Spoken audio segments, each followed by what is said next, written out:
Hi friends, Radhe Radhe. आज हम बच्चों के लिए हेल्दी नाश्ता बनाएंगे। कद्दूकस किया हुआ गाजर ले लेंगे।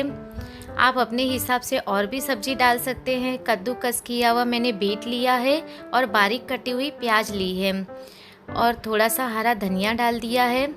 आप अपने हिसाब से हरी मिर्च डाल सकते हैं। मैं बच्चों के लिए बना रही हूँ इसलिए कम डाली हूँ। 1 कप रवा डालेंगे इसमें। 1 चम्मच दही डालेंगे। स्वाद अनुसार आप नमक डालिए। थोड़ी सी काली मिर्च पाउडर डालेंगे। थोड़ा सा चाट मसाला डालेंगे।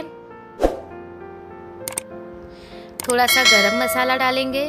पेरी पेरी मसाला आप अपने हिसाब से डालिएगा और थोड़ा सा पिज़्ज़ा मसाला डालेंगे और लाल मिर्च पाउडर। इन सबको अच्छी तरीके से मिक्स कर लेंगे। इनमें बिना पानी डाले ब्रेड को मिक्स करना है। आप ब्रेड ताज़ा भी ले सकते हैं, फ्रिज में रखा हुआ भी ले सकते हैं। इसको अच्छे से मिक्सर में पीस के मिक्स कर लेंगे।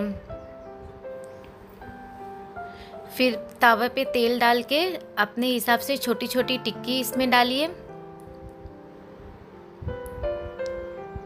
थोड़ा सा लाल हो जाए तो फिर हम पलटी करेंगे। ये देखिए हमारी टिक्की बनके तैयार हो गई है। अगर आपको मेरी वीडियो अच्छी लगे तो लाइक और सब्सक्राइब ज़रूर करिएगा फ्रेंड्स। राधे राधे।